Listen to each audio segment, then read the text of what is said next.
So I thought I'd start initially by just kind of introducing Super, I guess explaining who Super are. A few of you may have heard of us, but as I said, we're a relatively new player in the payment space. And I guess we were kind of started for these two kind of cheesy image reasons, in that our founder was looking at payments and looking at the size of the industry, how many payment options there are out there, all the innovation that's happening, different methods that are popping up. And the more he kind of looked into it, the more he kept stumbling across these two issues. A, payments are ridiculously confusing, particularly the cost of payments, particularly as new methods are being added each day, there's new features being added by payment providers. It's not simply the case of, hey, you pay this much to interchange, this much to MasterCard, and we take this. There's also kind of 3p that's added here for 3DS and 2p added here for fraud checks. And actually for a founder, or even for someone kind of in finance, to sit down and look at what that big chunk of money that's not coming into their bank each day at the end of each month is made up of is kind of, it's not impossible, but it's one of the most time-consuming tasks that you can do. And the more we looked into it, as I say, the more confusing it was becoming. And secondly, so expensive. And with the rising costs going up and up and up, with all these new methods, MasterCard and Visa being greedier and greedier and taking bigger chunks from everyone's pockets, it's just getting to a point where it's kind of not detrimental, but it's really impacting margins, particularly for e-commerce businesses who already have got these rising costs and already got smaller margins within that. So yeah, the aim of Super really was to reduce this complexity and actually bring as many payment options as we can. We're new, so we're still building them, on your checkouts or on people's checkouts that want to use us, to as close to zero or zero where we can as possible. So we kind of, this is the picture, it's not very pretty, but this is the picture that our founder used when he kind of was talking about the complexity there. And actually it's way more complicated than this anyway now, but back in the day, or when people were shopping in store using cash and using money, you go to a store, you buy a £2 croissant, you give the store £2, they put £2 in the till, and off you go. But suddenly, all of this starts coming into play, and that's without, as I say, adding all those additional costs that people keep whacking on, and 2p is here and 4p is there, and chargeback fees and dispute fees and everything else that you've got within this matrix here, the merchants. And we speak to businesses, may have spoken to a couple of you here already, about your payment fees, and I always hear the same thing. Yep, we're paying 1.8 blended fee, or yep, we're paying 1.2 plus 20p. We get a settlement statement, we go through it, and suddenly it's kind of triple, quadruple that, particularly when you're adding buy now, pay laters and things into the mix.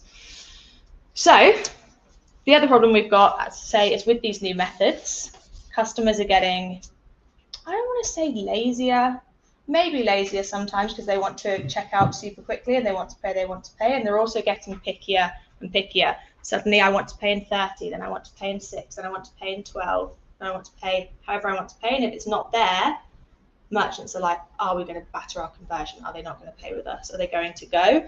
So it kind of feels like a trap. I think I hear it a lot about Klarna, because they've done so well to get in the market, but I regularly hear people say, oh, we don't like Klarna, but we have to have it, or oh, we really don't want to have them, but our customers won't check out with us.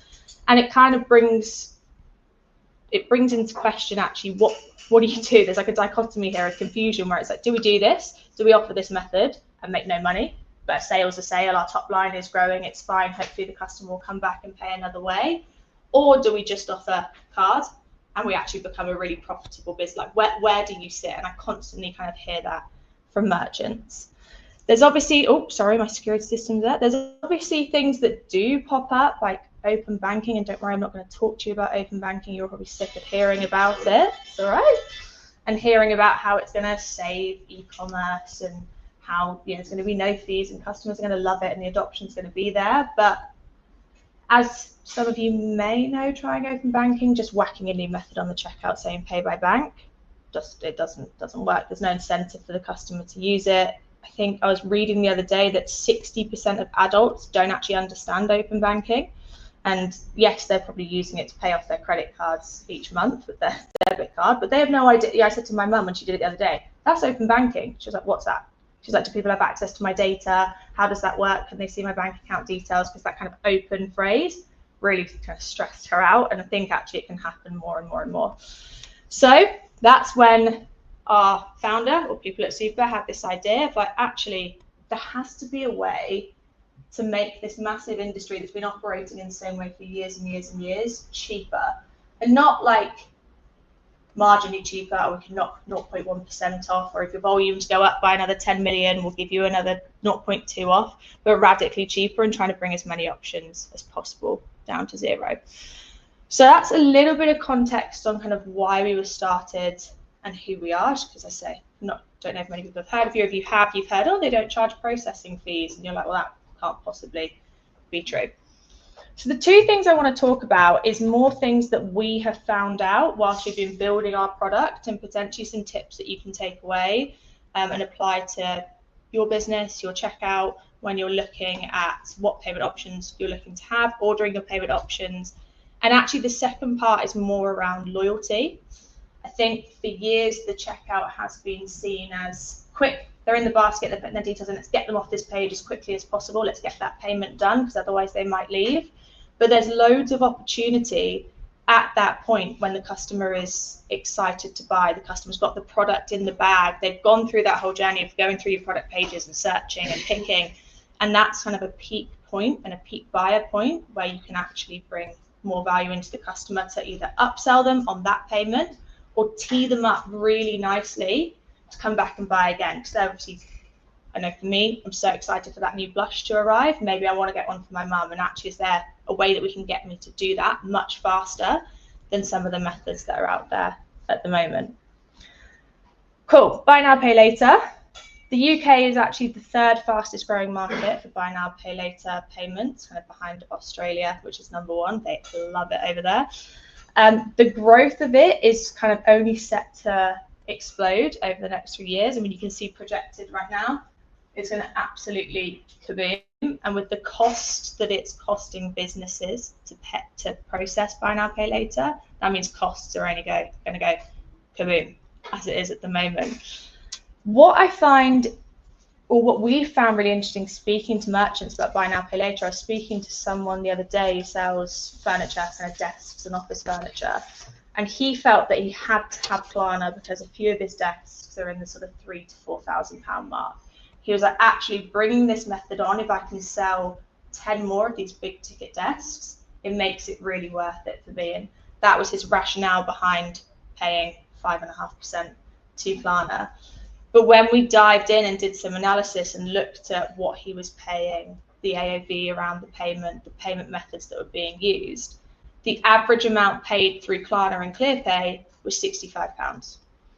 So it's sort of, and I'm not bashing buy now, pay later. I'm not saying it's a tool that you shouldn't have. You definitely should. But I think from speaking to a lot of merchants around why they put it on the checkout and then what people are actually using it for, the connection isn't quite there. And I think that's because we've spoken to a lot of users whilst we're building our own product, a lot of actual end customers, and it's just a mindset thing. People don't want to use, particularly younger generations, conventional credit. They kind of are sort of anti-credit cards, anti-kind of credit checks, and I think there's a slight disconnect with them, that a lot of credit checks are coming in for buy now, pay later, but it really is just, I don't want to pay today, I'll pay in 30, I've got money in the bank, it's fine. We're actually working with a sweet store whose AOV, Tom, is what, like £12 or something like that, and they've got a 45% share of checkout through buy now, pay later, because people just click on it, they just want to pay that way. So it really, I think, is more a mindset thing, and I'm definitely not saying you shouldn't have it, but it brings into question, is it worth it for me on these lower value items, paying 4%, 5%, 6%?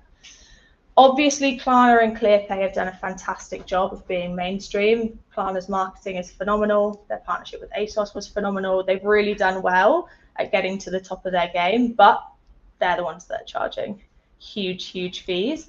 And when we did a lot of research around what we're building, how do we make it better for customers? How do we potentially pull them away from other methods? We actually found out that only 35%, I think we've surveyed like 4,000 or 5,000 customers, look for a specific brand of buy now, pay later. So look for Klarna are tied to that specific brand. Typically, people just wanted to split the payment. And so whatever was the one at the top when they're scrolling, if it was PayPal, ClearPay, Afterpay, the rest of them just went for that top one that's there. So you probably already know this about ordering your checkout, and it's probably why a lot of payment methods, when you partner with them, batter you and budge you to get them pushed up the top. But a lot of customers will just go to the first one that they see. It's kind of optimizing that based on cost and ones that your customers like to use is potentially a good way to kind of bring down some of the costs there as well. So got a couple of screenshots. Now I'm going to run you through what we've done with our super credit option. I think the key thing firstly, and I will come on to how we do it, is we don't charge fees for our buy now, pay later option. So if I'm coming to your store and I'm paying £100 of buy now, pay later, you're settled that full £100. There's no cost associated to businesses to use our buy now, pay later product. But got to make it attractive to customers, right? So it's good for merchants because it's 0%, which is better for your margins. But we need customers to want to pay this way, or you need, actually more importantly, you need customers to want to pay this way, because if they're just going to Klarna, it doesn't work. So, and again, I think this is something when you're looking at other buy now, pay later products to have a think about, because whilst, yes, they're amazing, there is actually a fair amount of drop off because there's not enough information for the customer ahead of payment. I had it the other day. I was shopping on Klarna, don't tell my boss, and I wanted to pay in 3. And I had in my mindset that I wanted to pay in 3 because that was just what I wanted to do that day. There was no real rationale behind it. I clicked on Klarna, I went to pay, I got through the process, and they only offered me pay in 30. I don't know what happened there. And immediately I was like, well, I wanted to pay in 3. So immediately my buying mindset was gone. Not because I was angry at the merchant, not for any reason, because I didn't want to wait a full 30 days to pay for this product. I wanted to pay in 3. So what Super's done is, and I'm just going to try and swap my screen and hopefully it works online, Zach. Here we go. What Super's done is we've created, if it's going to let me scroll, thank you, a sliding scale for customers. So we've done a mix of 2 products. We've done buy now, pay later, and we've done embedded credit. Because embedded credit, quite frankly, is in the stone age at the moment when people want to pay in 12 months, 20 months, 24 months. The application process is long, doesn't really work. We've given the customer the ability to look and see their payment options ahead of payment, what they're going to pay, and ahead of actually them choosing what method they're paying with. So I've not decided at this point I want to pay with buy now, pay later, like I have when I click and open Klarna, and then I don't get what I want. I can move around and pay in different ways across here before hitting place order, before my mindset has changed, and before I move away from the checkout. So that's just a little bit around super credits, a few anecdotes of things we've found out when we've been talking to merchants. I think, as I said, it's really complicated to see how much is going through buy now, pay later on your checkouts, but have a look at what you're paying, have a look at the AOVs that are coming through there, and see actually is what's happening with buy now, pay later. I think also test things, move the slightly cheaper options slightly higher up, don't get rid of your expensive ones. See, do customers naturally gravitate towards that one slightly more than Klarna and ClearPay? Is there opportunity there for you to move the checkout around and play with different options, even if it's not looking at super? Any questions or any kind of thoughts on the buy now, pay later side, or anything about that I've said about super? Yeah, already. Hi. Hey, so I couldn't really see, so I took a picture. Yeah. So basically, on the picture that I did, it went up to 12 months, and there's an interest. Yeah. So how does it work in terms of, obviously with Klarna, the customer pays no interest. Yeah. I presume there's that also works. What is it? What are the stages? Yeah. So the customer, so with super, they pay nothing on the first day as a standard application. Let me check that's going through the right one. There we go. So they pay nothing. If they pay it off in 3, there's no interest applied. If they pay it in 6, there's no interest applied. But any longer than that, the customer will be paying interest. And we want to make that super clear at the point of the 12, 24 months. Klarna actually does offer an interest-bearing 12-month payment, but they don't really put it on many checkouts out in market because I think it's going to confuse customers, right? They're like, Klarna's free and suddenly it's not. So there is a way that you can do that. We wanted to kind of combine buy now, pay later, but also credit, because there are businesses out there who are selling really expensive holidays or really expensive bits of furniture that are using things like V2 credit, and the customer goes and clicks and then they get an email with a form and they fill out the form and then they come back and they get approved for X and Y. So we wanted to kind of build that into the flow for both. 6 months, 0% is great. Like, you don't have to defend yourself. That's great. No, not a defense thing, more just a rationale behind why we've added in those longer payment methods. So it's actually, again, you've not got a stack for buy now, pay later, tech stack, and another one for finance if you are a company that wants to be offering those longer payment terms. Cool. Any other questions? Is this only for the e-commerce or may work also for face-to-face? At the moment, this is just e-commerce.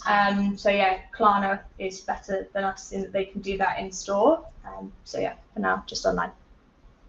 Is this poised more for higher AOV products?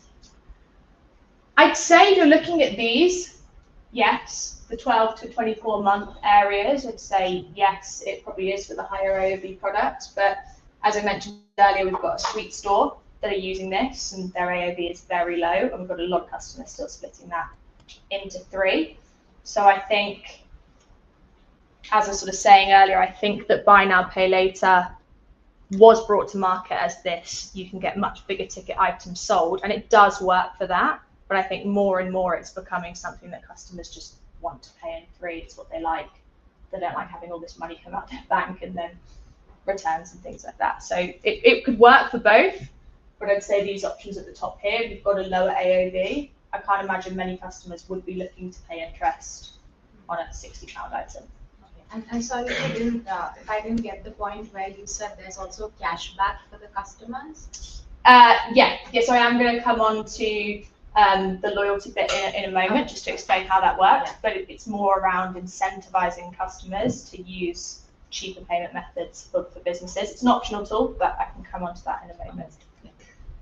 Yeah. Is it just for Shopify, or are you across all platforms? Across. So we've got BigCommerce. Tom, correct me if I'm wrong. Magento, WooCommerce, Shopify, and we do have an API integration as well if you wanted to go on to custom. I'm not going to go into it today. Super do offer card, Apple Pay, Open Banking, and Google Pay, but it's not. You don't have to come to us and take the all-encompassed product. You could come to us and say, look, we just really want the cheaper buy now, pay later, and it won't kind of look like this. You'll just have this section on your checkout powered by Super, and you can keep any other options that you currently have or card providers that you currently have. Just one other question. Yeah. I've never used Klarna personally myself to buy anything. So just in this term point for the customer, like, are there any like friction points or main differences if I paid in 3 with Klarna or if I pay with 3 with Super? Like how is the difference in how it works? Absolutely. So if you've already paid with Klarna, you've already got a Klarna account. So they have a slight advantage over us there in that they know who I am. I've got the app on my phone. I've got my payment details saved within there. We have modeled ours to be as in line with their UI because it's the quickest as possible. I think actually if I go back to here. Oh. Cool. So if you've never paid with Super Credit before, you will need to fill out kind of a small application form here because we've got to know who you are, run a check on you. And then within our app, that's within our app. So you download our Super Payments app, fill out the form. Hopefully, if you're already a Super member, your payment details are saved from previous payments. If not, you want to add in your cards. And kind of the other difference we have is we do have auto pay switched on because we don't want people to forget to pay. I think Klarna, you have to kind of go into the app and manually make that payment each month. And they do send you reminders when you forget, but you can kind of put that on and auto pay it to be taken out over the 5 to 6 7 months, so that we're not getting people into unnecessary debt situations with late payment fees and things. So yeah, it's a very similar journey. I guess the USP for the customer is the pay zero today if they are really kind of split that cost out for them. Yeah. This might be a bit too like techy and not for now, but Sorry. we've just like rolled out a lot of kind of after sale order editing stuff on Yeah. the site. So we're really trying, even when they've checked out, we're trying to say, okay, now you've checked out, you can get 20% off this product if you add it now. Does this work with any of those like situations, or would it be if they've kind of chosen Super as their payment method? Like, so for example, if they use Apple Pay, Yeah. it doesn't trigger the after sale. Is it the same for Super? Like if you've chosen, I'm deferring to my tech man over here. Do you reuse the token? So do you like, yeah, we just go straight like back to so it that wouldn't card. work with, I don't think any BPS. Okay. Yeah. Cool. Yeah. We've got a question from the live chat. Awesome. Someone's asked if Super Payments is limited to UK market only. Yeah, at the moment it is UK. Well, at the moment we settle in GBP, so yeah, limited to UK market at the moment. Expansion plans into Europe are set for early next year, but for now, yes, it would just be UK. Cool, amazing. If you do have any further questions on this that come to you later, there's me and my other colleague Matt over here as well, so just grab one of us at any point throughout the day and we can have a chat. So that's the kind of buy now, pay later side of the equation. The second part that I wanted to talk about, and this is more around driving additional sales using payment methods or teeing a customer up to come back, as I mentioned earlier, really using your checkout as more of an engine or a place where you can get data and information for your customers. You can cross-sell them, upsell them, but tips and tricks that we found out when we're building our product that customers like and do not like. And this will kind of come on to that cashback question that you had and sort of how that works with Super. So I think, as I said earlier, when someone gets to the checkout, they've taken, I don't know about you, but sometimes I find I'm scrolling for hours on my phone through product pages and really looking for what I want to buy. And if I've decided to add it to the basket, then cross-reference my basket and I've hit checkout, I'm actually excited to buy a product. I'm in that place. I've got Apple Pay, I've got my card in my back pocket, I'm good to go. And I think, as I said earlier, it's a really good time to lay some groundwork for the next purchase with your customer. You've probably all heard a lot about the need for one-click checkouts and repeat purchases. So making sure the customer can save their card details is huge. I don't personally carry a purse around with me, so if Apple Pay isn't there or isn't working, they need to have those payment details saved so they can come back and check out as quickly as possible. I think that making that, don't have big pink letters or bright letters on your checkout, but making it clear to the customer that they can check out quicker next time, not a small tick box underneath the button, is really, really important. And there's so many of our competitors in the market that are releasing this product and pushing merchants to have it. So that's one thing, is getting them back through the checkout easily, not necessarily quickly, but easily, because they've got those payment details there saved. But I actually think the checkout can be a really good place for loyalty. Not just obviously cross-sell and upsell, but actually, again, teeing the customer up at that peak point of excitement to come back and buy from you again. And customer lifetime value is something you probably all look at. You've probably all got numbers in your head spinning around constantly, but I really think, particularly with some of the talks we're having later on SEO and the increased cost that's going to come in from Facebook, Meta, Google, how to even optimizing it, the cost is still huge. Bringing that customer back and not paying more on acquisition is really key. But the execution of loyalty really, really matters. So our view is, and a lot of other people's view in the market using text and WhatsApp, is emails are a bit dead for kind of sending discounts to. Now, they're not buried in the ground dead, but a lot of people don't check their emails, or actually that email is coming in. I've just bought a blush. I'm getting that email 20 minutes later. I've put my laptop down. I've taken my dog for a walk. I'm cooking dinner. I get that email in, but I'm not in a buyer's mindset now. I've moved on and doing something else. So speed of email is really important, but actually IT filters today are doing a fantastic job for kind of filtering out things that are coming from automated systems. And sometimes I'm told I'm going to get some points or an email. I don't see that email come in. I'm like, oh, it's not happened. It's gone. I'm not rifling through my junk really again because I've moved on from purchasing. And I've moved away from that. The other thing is one-time codes are great, but if in the case of me the other day with Klarna, if I'm using a one-time code and I'm getting a 10% discount, I've anchored in my head, right, I'm paying £50, not £55 for this product. I'm happy. I'm moving on. Suddenly the payment option that I want isn't there, or I accidentally use an expired card, or my Wi-Fi goes down and it doesn't work, and I try and go back to checkout and check out again, like go back through, that one-time code's dead. it's gone now, but I've anchored myself to that £50 price. So am I, as a customer, going to go back in and buy that for £55? Probably not, because in my head, it's costing more than what it was costing before. So is there a way in which codes can be applied to someone's mobile number, to their email address? They can be auto-applied. They can be deep linked within your checkout. These are just things to think about with customers wanting speed, customers wanting ease, customers being frustrated and not wanting to have to copy and paste something twice, or if they don't put they put a 0 instead of an O and it doesn't work. There's friction there. They're dropping off. They're moving away. So I think something that's really quick and easy and automated is a lot better for customers, because if it's clunky, checkout's clunky, and the customer's just going to leave. So I think that's definitely one. I think the other thing is, can you bring the loyalty code in for the next purchase almost before they've even bought? So the lady at the back was obviously talking about, if you've just bought this, you can get this for 20% off today.